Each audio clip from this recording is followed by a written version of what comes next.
27-year-old Fadil Osman is unlike your typical Singaporean youth. He lives without the internet, cable television, and piped electricity and water that many take for granted. Fadil lives on Pulau Ubin. Currently, there are around 30 residents who live on the 10.19 square kilometre island north of Singapore.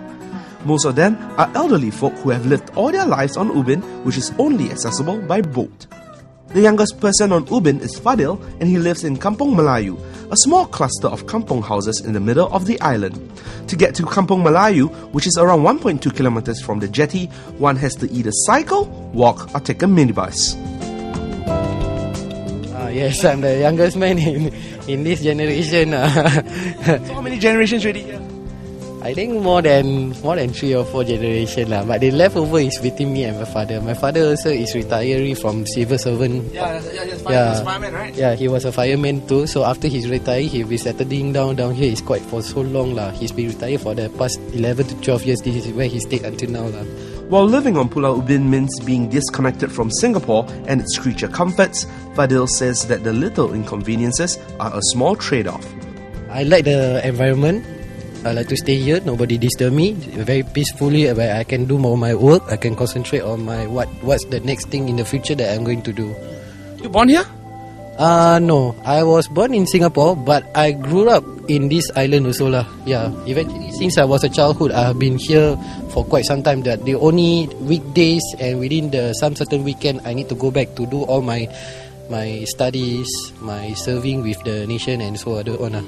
Fadil shows Razor TV around his home, and we found that you may be in the middle of a kampong, but there's still some creature comforts to be had. Hey Fadil, just tell me, this is your house. This is my house. This is a kitchen.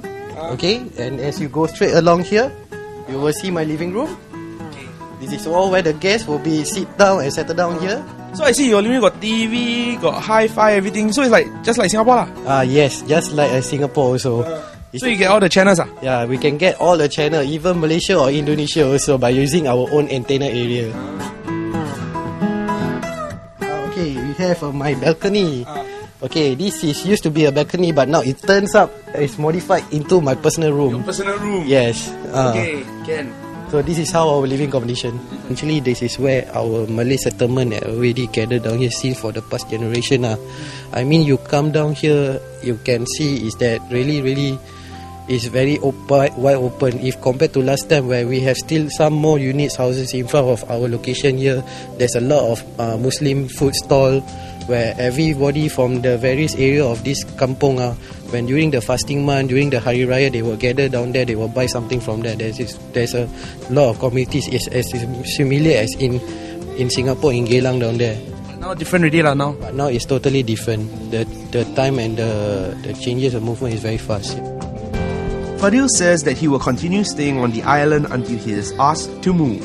He is not the only one. Vincent Chew, a convenience store owner on the island who has lived on Ubin all his life, said that the store he runs has been around for more than 70 years and was passed down to his father and then him from his grandfather. You know what is the one thing that you will miss about Ubin the most? Well, I never think of this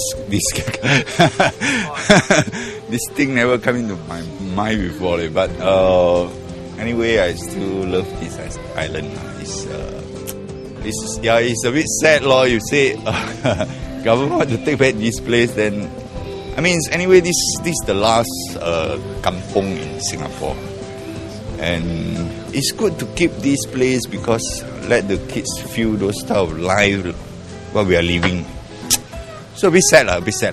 If you get tired of city life and yearn for the peacefulness of island living, remember that Pulau Ubin and its charms is just a $2 ferry ride away.